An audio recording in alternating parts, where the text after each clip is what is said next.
Negative utilitarianism. Imagine a world where the highest ethical priority is not maximizing happiness, but minimizing suffering. This is the essence of negative utilitarianism, an intriguing and often debated moral philosophy. Unlike classical utilitarianism, which seeks to increase overall happiness, negative utilitarianism shifts its focus entirely to suffering, arguing that reducing or eliminating pain should take precedence over pursuing pleasure. The foundation of negative utilitarianism is built on the understanding that suffering holds a unique weight. While happiness can enrich existence, pain, whether physical or emotional, demands a far more immediate and urgent moral response. A fleeting moment of joy may brighten a person's day, but intense suffering can consume their entire reality. The philosopher Karl Popper, an early advocate of this perspective, asserted that preventing misery should be prioritized over increasing happiness since alleviating suffering directly enhances the well-being of those who endure it. Negative utilitarianism challenges us to reconsider the relative importance of happiness and suffering. In many contexts, reducing suffering seems like an obvious ethical goal. Providing food and shelter to the homeless, offering medical care to the ill, or addressing mental health crises are clear examples of actions that align with this philosophy. These efforts immediately ease suffering and improve lives. However, negative utilitarianism extends beyond individual instances and prompts us to think on a broader, even existential, level. One of the more contentious implications of negative utilitarianism is the idea that if suffering outweighs happiness in the world, extreme measures might be morally justified to prevent further pain. Some interpretations propose that, since life inevitably involves suffering, preventing future lives from coming into existence could be the most ethical course of action. This viewpoint overlaps with antinatalist arguments, which oppose procreation on the grounds that it prevents potential suffering. Such ideas force us to grapple with profound and unsettling questions about the nature of existence and the morality of bringing new life into a world where suffering is unavoidable. Critics of negative utilitarianism frequently point out its potential for extreme conclusions. They argue that an exclusive focus on eradicating suffering might lead to moral choices that disregard the significance of joy, fulfillment, and meaningful experiences. Taken to its most extreme form, negative utilitarianism could, in theory, justify eliminating all sentient beings to prevent future suffering, a scenario that raises serious ethical and practical dilemmas. While most proponents of negative utilitarianism reject such radical interpretations, their possibility exposes the fundamental tension within the philosophy. Another significant challenge faced by negative utilitarianism is the difficulty of quantifying suffering. Pain is subjective, varying widely between individuals and circumstances. What one person perceives as unbearable, another might endure with relative resilience. This complexity makes it challenging to apply negative utilitarian principles consistently, particularly at the societal level. How should the suffering of different people or groups be compared? How do we weigh immediate suffering against the potential for long-term well-being? These questions highlight the practical difficulties of implementing the philosophy in real-world decision-making. Despite these challenges, negative utilitarianism provides meaningful ethical insights. It urges us to prioritize the alleviation of suffering, particularly in situations where resources are limited and difficult choices must be made. In fields like global health, for example, this framework could guide policies that focus on treating the most severe diseases or addressing the most urgent humanitarian crises. By prioritizing suffering reduction, negative utilitarianism ensures that the greatest needs receive attention first, reinforcing the moral duty to assist those in the deepest distress. On a personal level, negative utilitarianism also encourages a reevaluation of how we perceive suffering. It challenges cultural narratives that glorify hardship as a necessary path to strength or success, instead emphasizing the ethical importance of compassion and care. By acknowledging the immense weight of suffering, we cultivate greater empathy and responsibility toward others, striving to build a world where unnecessary pain is minimized. Ultimately, negative utilitarianism does not reject the significance of happiness, but instead emphasizes the pressing moral urgency of suffering. It compels us to confront the darker aspects of existence with honesty and determination, reminding us that even small acts of kindness and care can have a profound impact. Though this philosophy may provoke difficult discussions and invite criticism, it also highlights a fundamental truth. Reducing suffering is a deeply human goal, one that transcends cultural and philosophical boundaries.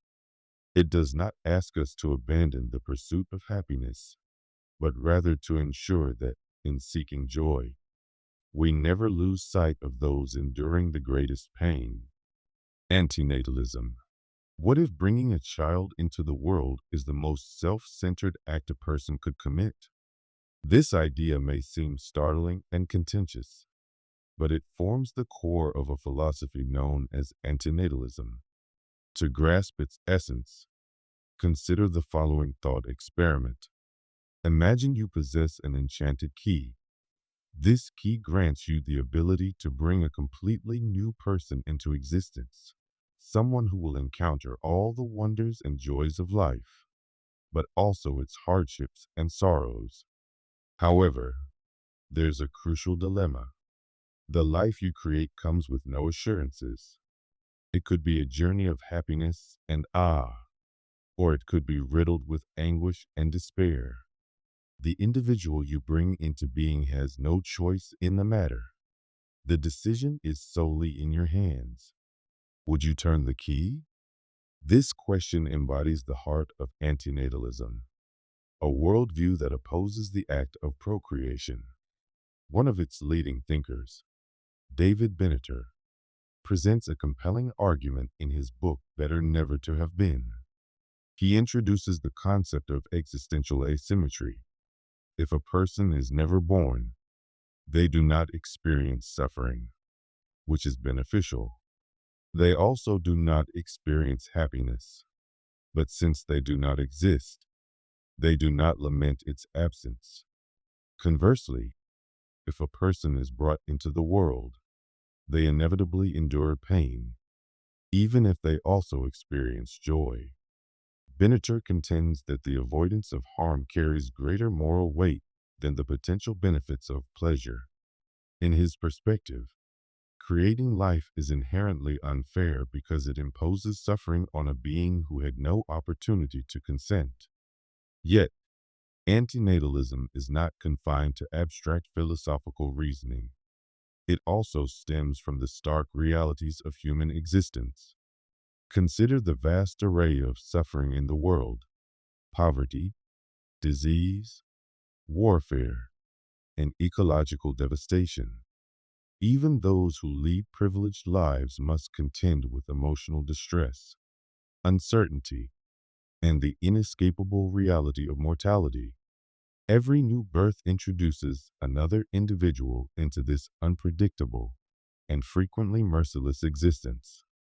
Some antinatalists argue that, given the omnipresence of suffering, bringing another being into the world is an act of either ignorance or self-interest. The philosophy also raises ethical concerns about our obligations to others. Philosopher Julio Cabrera, another major proponent of antinatalism, approaches the issue from a moral standpoint.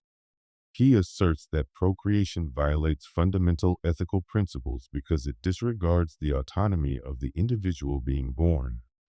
According to Cabrera, the act of creating life forces risks and burdens upon an unconsenting being, making it ethically questionable. He takes this argument further, claiming that having children is not an expression of love, but an exercise of control and authoritative decision made unilaterally by the parent. Beyond the suffering of individuals, antinatalism also critiques the broader impact of human existence. Environmentalist thinkers such as Les Knight, founder of the voluntary human extinction movement, propose that ceasing human reproduction could be an act of mercy, not only for future people, but for the planet as a whole. Knight's position is based on the undeniable reality that human activity has inflicted massive damage on Earth. From widespread deforestation to climate change, the environmental toll of human civilization is staggering.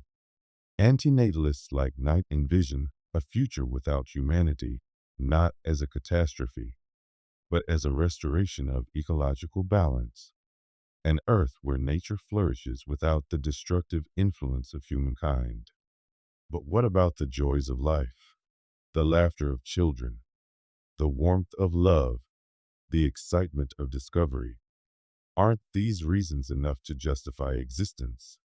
Antinatalists counter that such joys are transient, often overshadowed by the inevitable pains of life. For every instance of happiness, there lurks the specter of loss, the burden of uncertainty, and the certainty of suffering. Even those who derive deep meaning from their lives must eventually confront the unavoidable reality that their existence will end, often in discomfort or fear. To antinatalists, the beauty of life does not erase its inherent cruelty.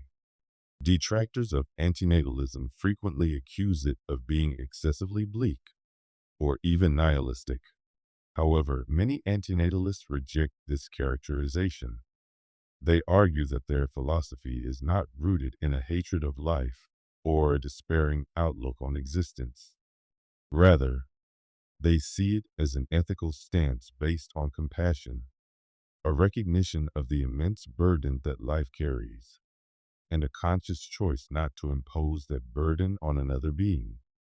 In this way, antinatalism is not a rejection of humanity, but a profound expression of empathy. Now, return to the thought experiment. Would you use the key, knowing the risks? Would you choose to bring someone into a world where suffering is inevitable, even if happiness is a possibility? Or would you leave the key untouched, sparing them the uncertainty and pain of existence? Antinatalism does not demand an answer. It merely invites us to consider the question. In doing so, it challenges one of the most deeply ingrained assumptions of human existence, the belief that creating life is always an unquestionable good. The meaning of suffering, an unavoidable reality that touches every individual in every part of the world, sparing no one. But why does it exist? Is it merely an unfortunate consequence of life, or does it hold a deeper significance? The question of suffering's meaning has troubled humanity for centuries, giving rise to profound philosophies, religious beliefs, and artistic expressions. At its heart, suffering forces us to confront the nature of existence itself. Why must living beings endure hardship, grief, and despair? For some, suffering appears to contradict the idea of a fair or meaningful universe. Yet others argue that suffering is not merely an unfortunate aspect of existence, but a force that shapes us, challenges us, and, in a paradoxical way, adds depth and purpose to life. One of the earliest and most influential perspectives on suffering comes from the ancient Greek philosopher Epicurus. He viewed pain as an inevitable part of human existence and believed that understanding its nature could help us manage it more effectively. According to Epicurus, much of our suffering stems from fear, the fear of death, of pain, and of the unknown.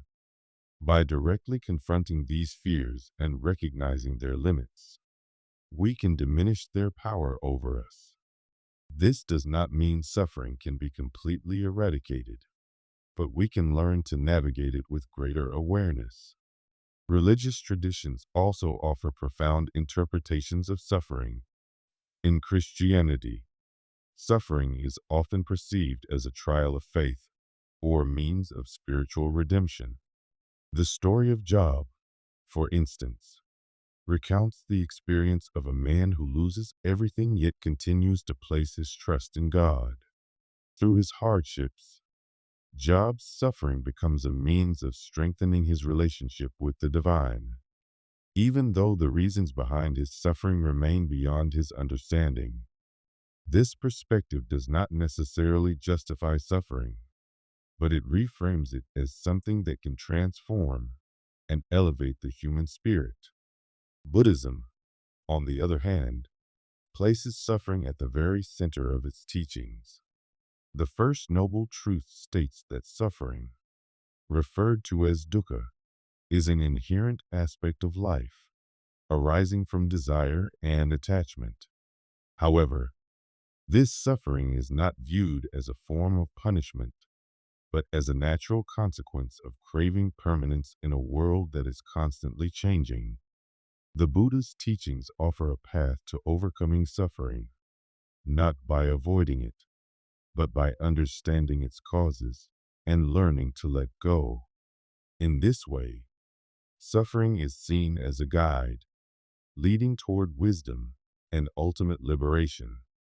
For existentialist philosophers such as Friedrich Nietzsche, suffering plays a crucial role in self-discovery and personal development. Nietzsche famously stated, "That which does not kill us makes us stronger." He believed suffering should not be feared or avoided, but rather embraced as a source of strength and creative energy. The greatest challenges in life, he argued, force us to confront our weaknesses and push beyond them, transforming pain into power. To Nietzsche, suffering was not just an obstacle to be endured, but a driving force that could propel individuals toward greatness. However, not everyone believes suffering has meaning. From a nihilistic standpoint, suffering is simply a fundamental part of life, random, meaningless, and indifferent.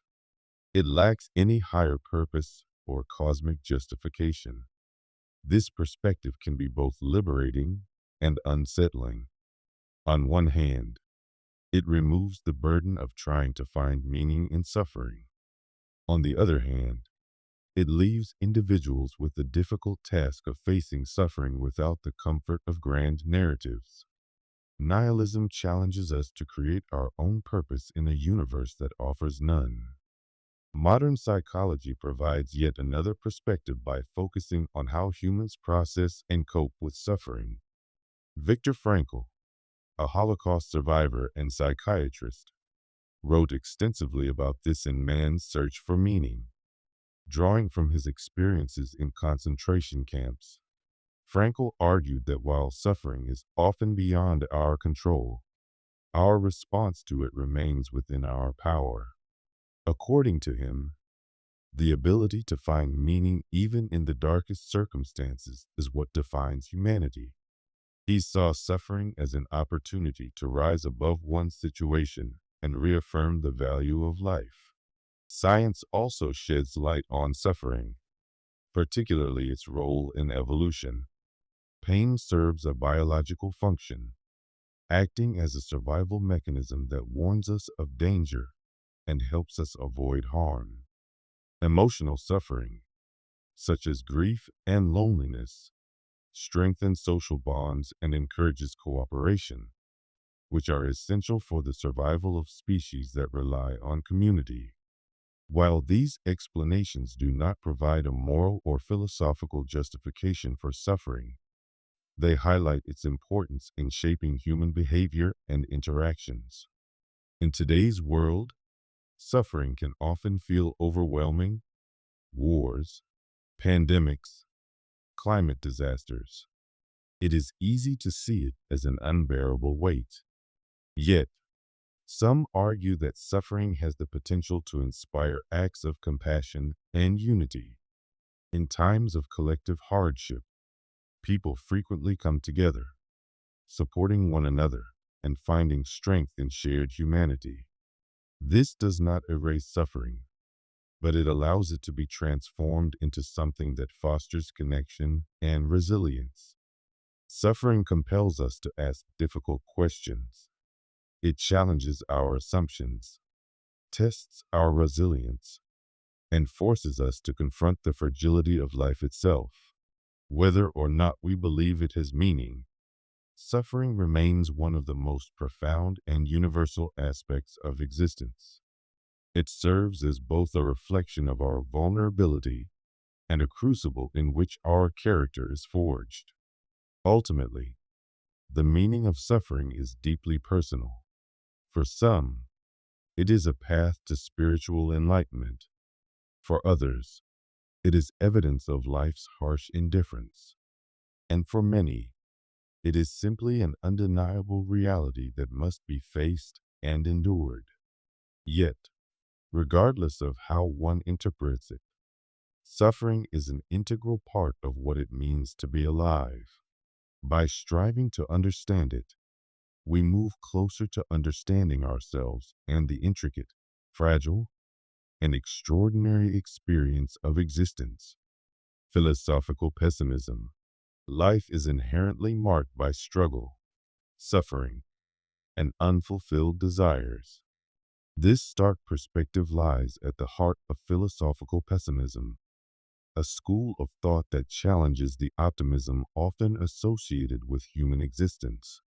However, rather than aiming to discourage or depress, philosophical pessimism seeks to confront the harsh truths of life with unflinching honesty. It urges us to critically examine our assumptions about progress, happiness, and the very meaning of existence. The foundations of philosophical pessimism are often attributed to the German thinker Arthur Schopenhauer. According to Schopenhauer, the root of all human suffering lies in the will to live, a relentless, unconscious force that compels all living creatures. This will drive us into an endless cycle of striving, where fulfilling one desire merely gives rise to another, leading to perpetual dissatisfaction.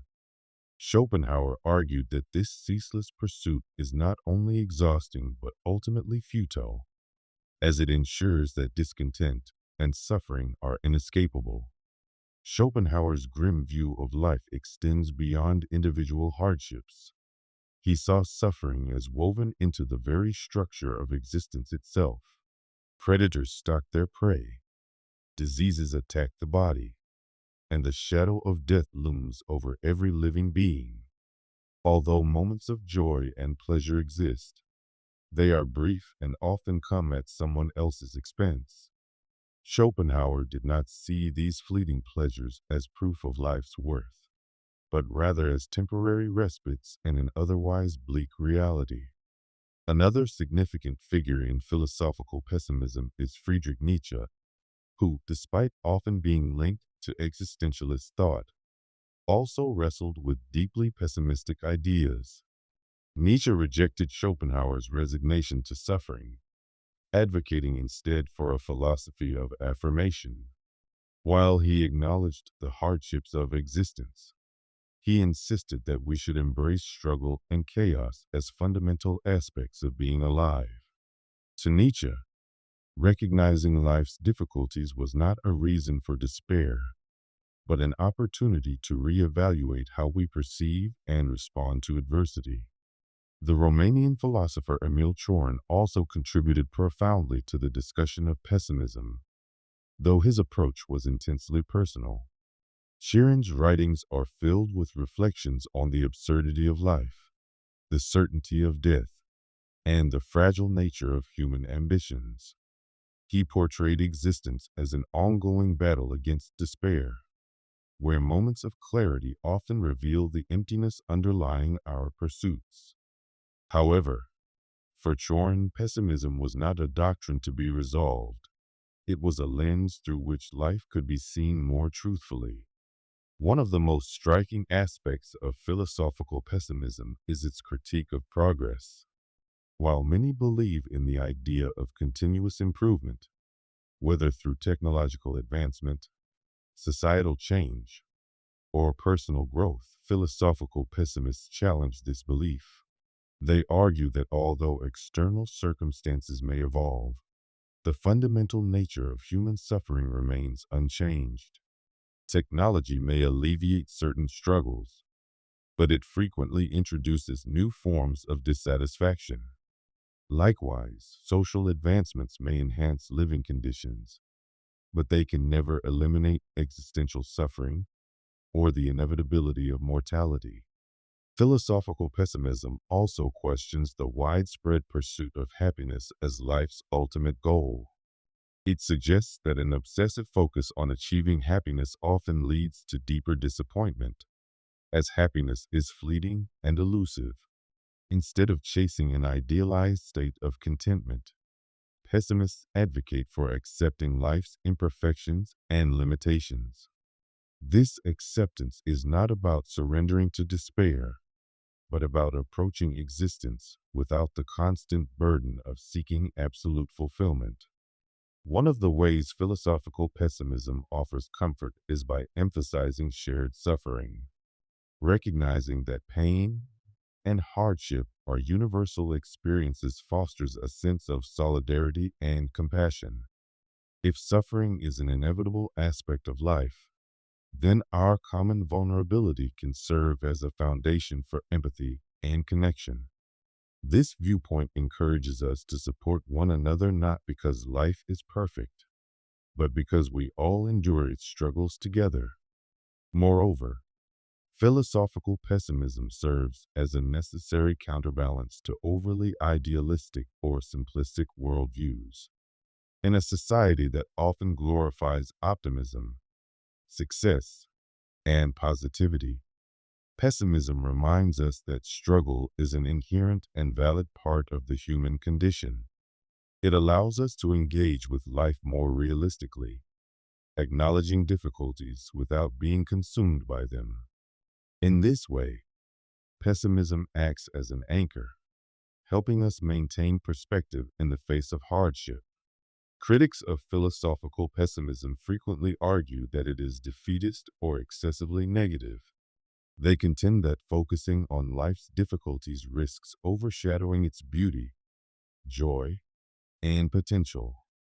However, most pessimists would reject this portrayal. They do not deny the existence of happiness and wonder. They simply refuse to overlook the suffering that inevitably accompanies them. For philosophical pessimists, acknowledging both the light and the darkness is essential to truly understanding and appreciating life.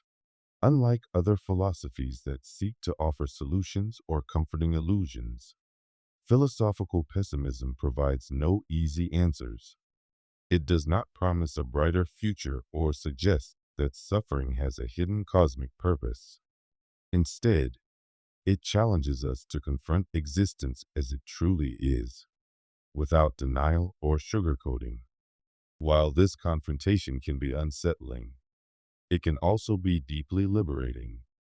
By releasing ourselves from unrealistic expectations, we can engage with life on its own terms, finding meaning not in a perfect future, but in the act of living itself. Ultimately, philosophical pessimism is not a philosophy of despair, but one of honesty. It calls on us to observe life without turning away, to accept its hardships without delusion. In doing so, it offers a deeper and more profound understanding of what it means to be human. an existence filled with suffering and joy, hope and doubt, all interwoven into the complex and relentless experience of life itself. Simulation theory. Every moment of happiness, every challenge, and every thought may exist within a simulated construct. Simulation theory proposes that the reality we perceive may not be the fundamental one, but rather a creation of highly advanced beings or sophisticated systems. It suggests that what we believe to be solid and tangible could be no more authentic than the digital landscapes within a video game.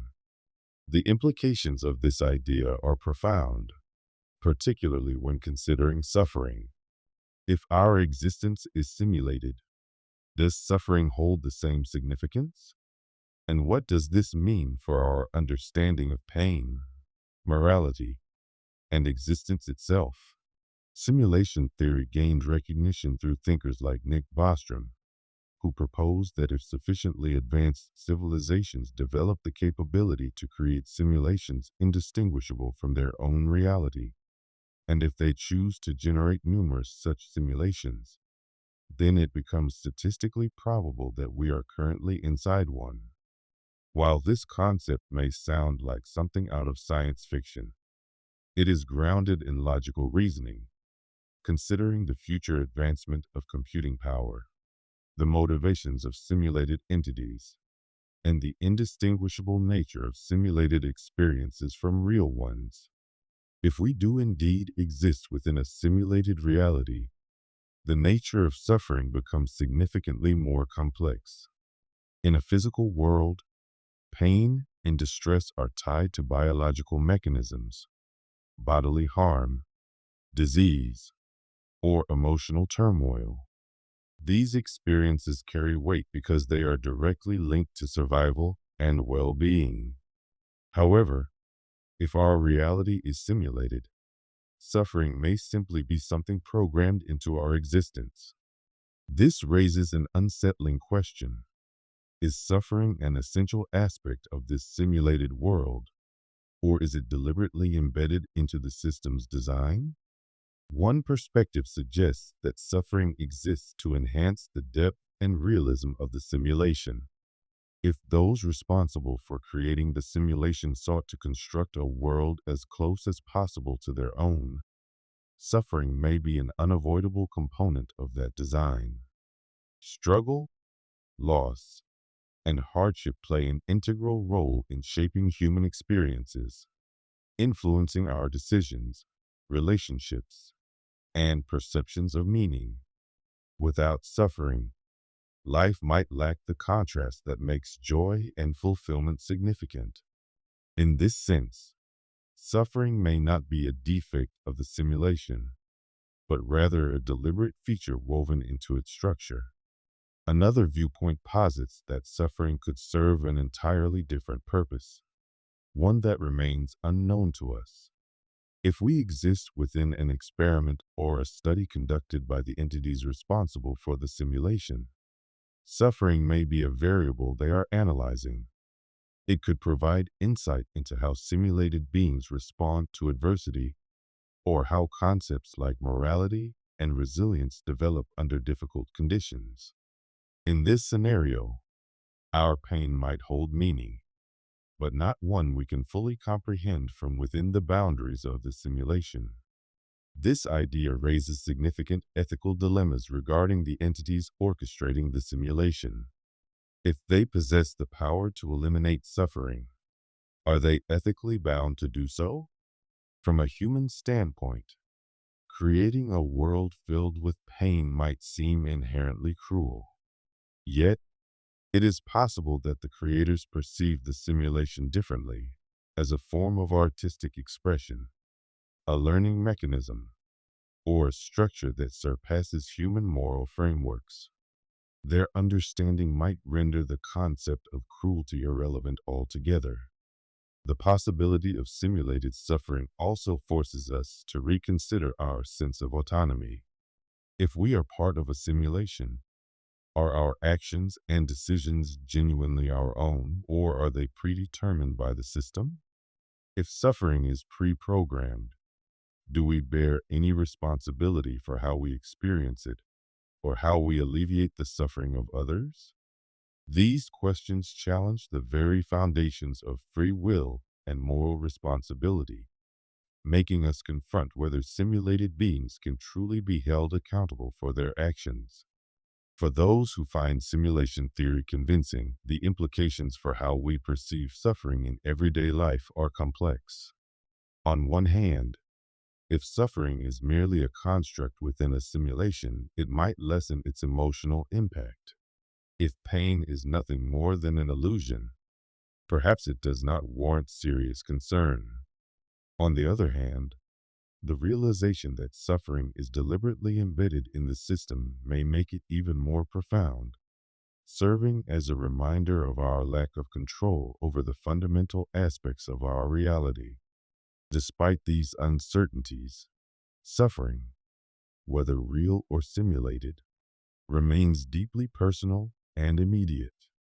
A fractured bone, the death of a loved one, or the anguish of rejection feels real to the one experiencing it, regardless of whether it originates from biological processes or lines of code. This presents a paradox within simulation theory. Even if our reality is an artificial construct, our experiences remain vivid, significant, and emotionally powerful. Additionally, simulation theory opens the possibility that we are not merely passive participants, but instead active creators within the system. If we, as simulated beings, are capable of comprehending the nature of our existence, could we also possess the ability to influence or reshape it? This notion introduces a hopeful perspective, suggesting that even within a simulated environment, we might retain the capacity to confront and mitigate suffering through compassion, innovation, and collective effort. At its core, simulation theory forces us to confront profound questions about existence and meaning. If our world is simulated, does that make it any less significant? Or does the simple fact that we possess consciousness, experience emotions, and endure struggles give our reality its own intrinsic validity? These questions defy simple answers, yet they encourage us to rethink fundamental assumptions about reality, agency, and the human condition. In the end, the possibility that we exist within a simulation does not provide definitive answers about suffering. However, it compels us to re-examine our understanding of pain, morality, and personal agency. Whether our lives result from random chance, biological evolution, or the intentional design of an advanced civilization, our experiences remain undeniably real to us. Simulation or not, the choices we make in response to suffering define our character and shape the world around us. The voluntary human extinction movement.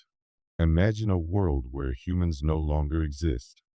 No pollution, no deforestation, no species driven to extinction by human interference.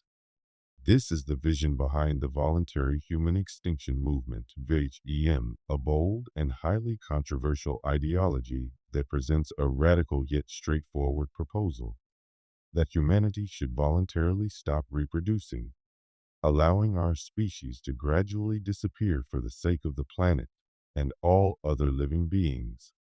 The voluntary human extinction movement is not rooted in hostility toward humanity, nor does it advocate harm.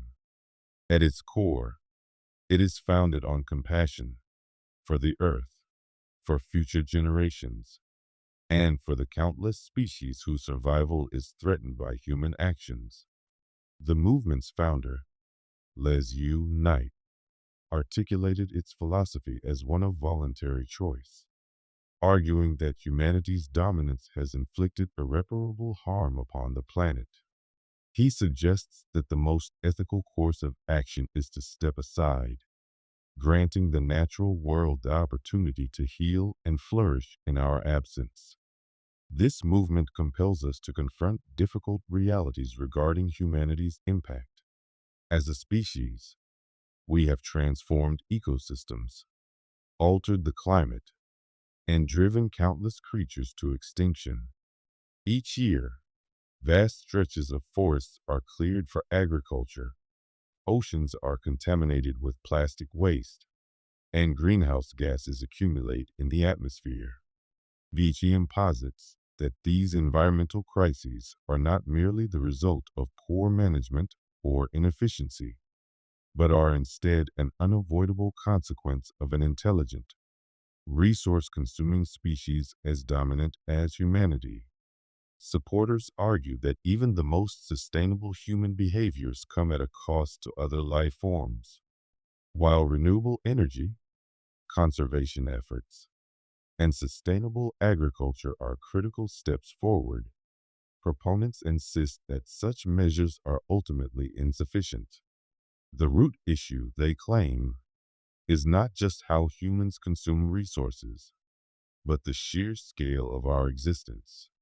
For them, voluntary extinction is not an expression of hopelessness, but rather an altruistic decision prioritizing the well-being of the planet over the continuation of a single species. Criticism of the movement. Opponents of the voluntary human extinction movement raise a number of objections. A key argument against it is that the movement undermines humanity's potential for positive change. While humans are indeed capable of destruction, we are also creators, innovators, and compassionate beings. We have developed technologies to restore damaged ecosystems, implemented strategies to combat climate change, and fought for the protection of other species. Critics argue that rather than ceasing to exist, humanity should strive to be better custodians of the earth, learning to coexist more harmoniously with other forms of life. Another challenge to the movement is a philosophical question. Is extinction inherently beneficial to the planet?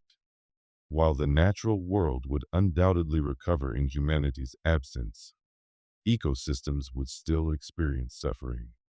Predation, disease, and competition are fundamental aspects of life on Earth. The disappearance of humans might alleviate some pressures, but it would not eradicate struggle and conflict within nature itself. Additionally, the movement raises profound ethical concerns about the way humanity perceives its own worth. Is it possible to advocate for voluntary extinction without devaluing human life? Supporters believe it is, emphasizing that their ideology is not rooted in self-loathing, but in recognizing the unprecedented responsibility humanity holds over the planet. By choosing not to reproduce, they argue, humans are making a deliberate and ethical decision to reduce harm on a global scale, a challenge to traditional notions of progress. The voluntary human extinction movement forces us to reconsider the concept of progress and humanity's role within the broader ecological system. It challenges the deeply ingrained belief that growth, whether economic, technological, or demographic, is inherently positive. Instead, it suggests that true progress may lie in restraint, in stepping aside to allow other forms of life to thrive without human interference.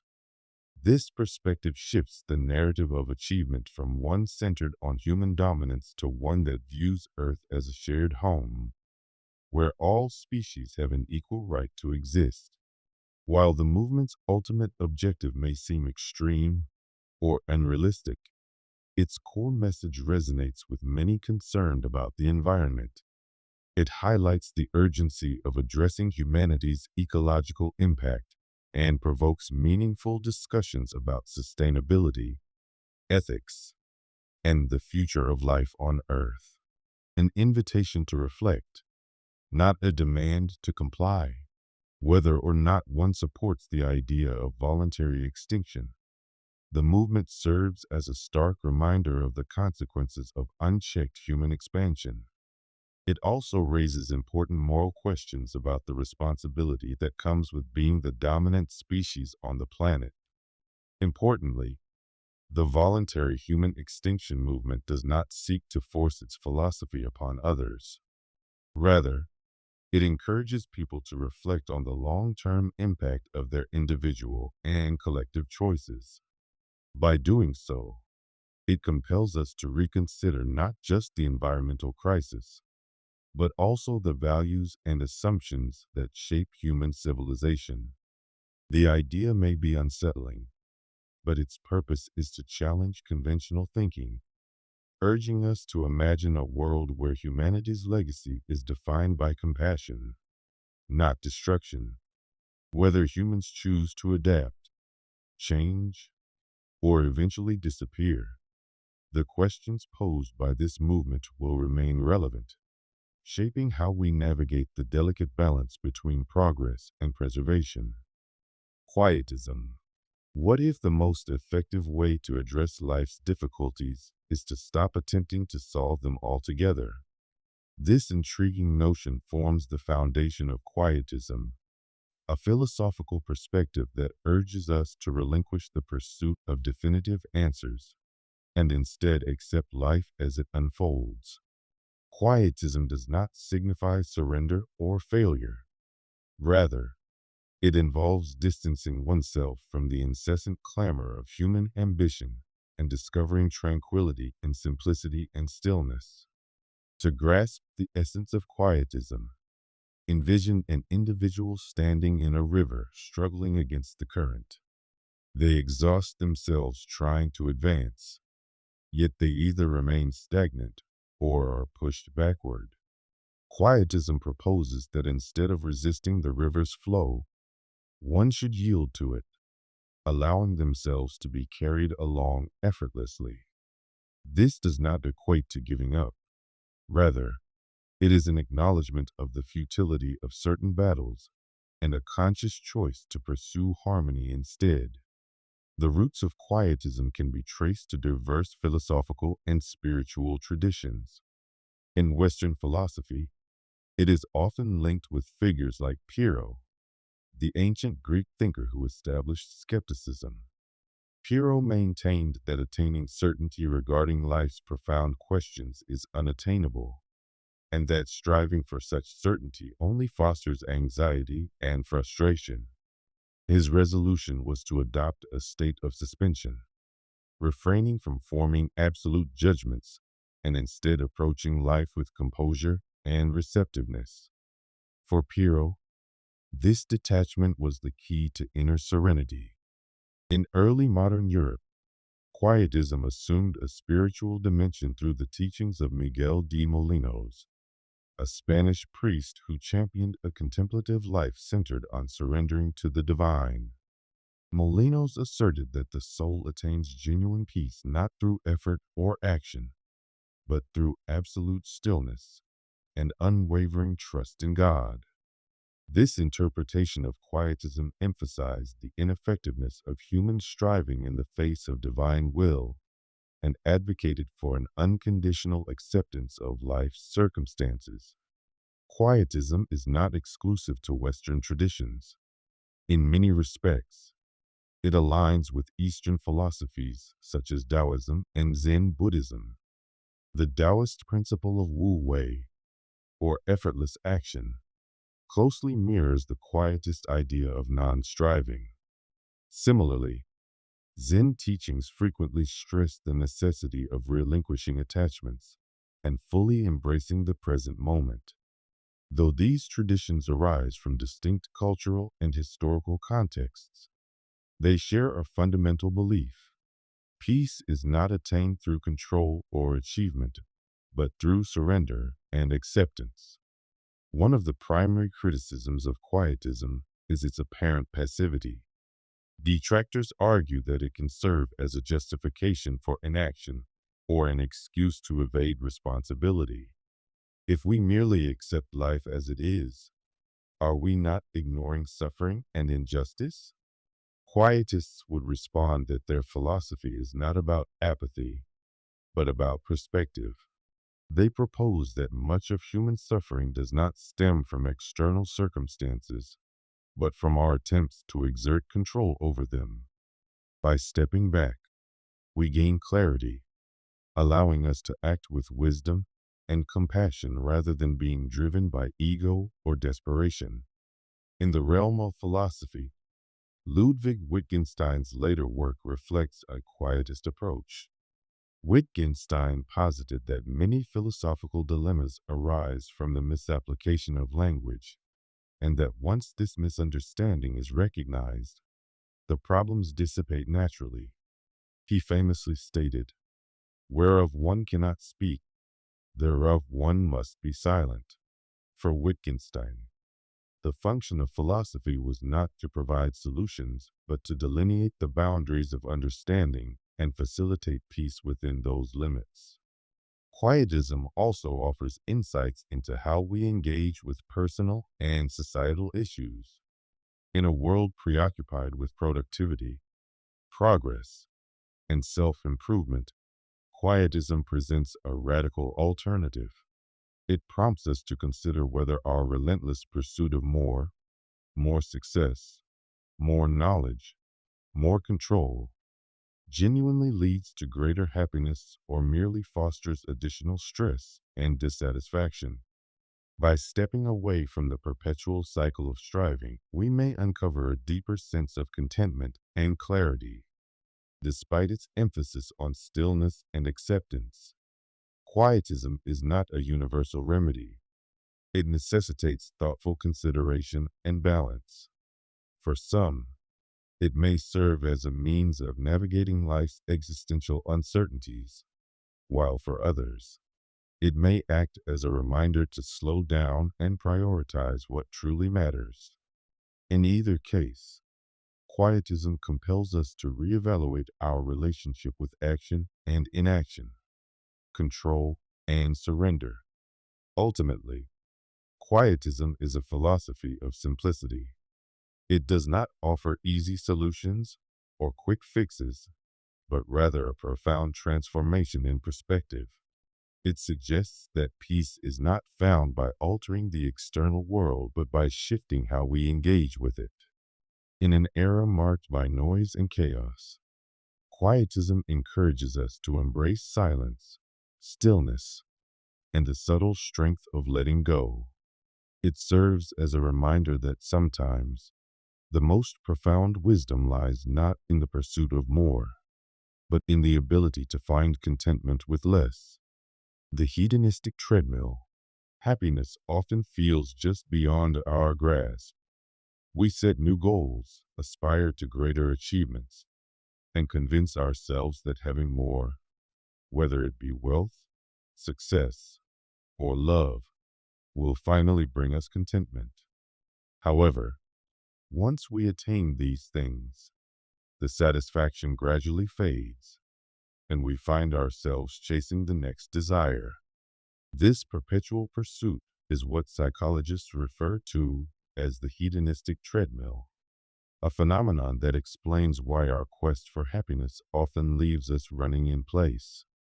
The hedonistic treadmill, also known as hedonic adaptation, describes our tendency to return to a stable level of happiness regardless of positive or negative changes in our lives. When we finally achieve something we have long desired, a promotion, a salary increase, or a romantic relationship, it initially brings a surge of joy. Yet, over time, that excitement diminishes as we become accustomed to our new reality. Similarly, negative experiences, such as losing a job or ending a relationship, may initially lower our happiness, but we typically adapt and return to our previous emotional baseline. This pattern is not merely anecdotal, it is supported by extensive research. Studies indicate that even major life events, such as winning the lottery or experiencing a severe injury, do not have as lasting an impact on happiness as we might expect. Lottery winners, despite gaining immense financial wealth, often report feeling no happier a year later than before their windfall. Likewise, individuals who undergo serious hardships frequently adjust to their new circumstances and find ways to restore their sense of well-being. This does not imply that happiness is unattainable, but it does suggest that our beliefs about what will make us happy are often flawed. We assume that external achievements, money, status, or material possessions will bring lasting fulfillment. However, as we adapt to these new circumstances, what once seemed extraordinary becomes ordinary. The dream home eventually becomes just another house, and the perfect job simply becomes another routine task. This process of adaptation is what keeps us on the treadmill, constantly seeking the next source of happiness that we hope will be permanent. The hedonistic treadmill has deep evolutionary roots. Our ancestors lived in environments where survival required continuous effort. Securing food, shelter, and safety was an ongoing challenge, and those who remained constantly vigilant had a greater chance of survival and passing on their genes. This relentless drive for more was beneficial in the past, but in modern society, it often results in chronic dissatisfaction. No matter how much we accomplish or acquire, it rarely feels like enough. Recognizing the hedonistic treadmill can empower us to break free from its cycle. One crucial insight is that material wealth and external achievements offer diminishing returns when it comes to happiness. Research suggests that money can significantly enhance well-being up to a certain point by alleviating financial stress and fulfilling basic needs. However, beyond that threshold, additional wealth has a minimal effect on long-term happiness. Despite this, many people continue to chase financial success, believing it to be the key to contentment. Another strategy for stepping off the treadmill is to prioritize experiences over material possessions. Studies indicate that experiences, such as traveling or spending quality time with loved ones, contribute to more enduring happiness than acquiring physical goods. This is partly because experiences create meaningful memories and strengthen social connections, whereas possessions often lose their appeal over time. Investing in relationships, personal development, and activities that bring joy can foster a deeper sense of fulfillment than material wealth ever could. Practicing gratitude is another effective way to counteract hedonic adaptation.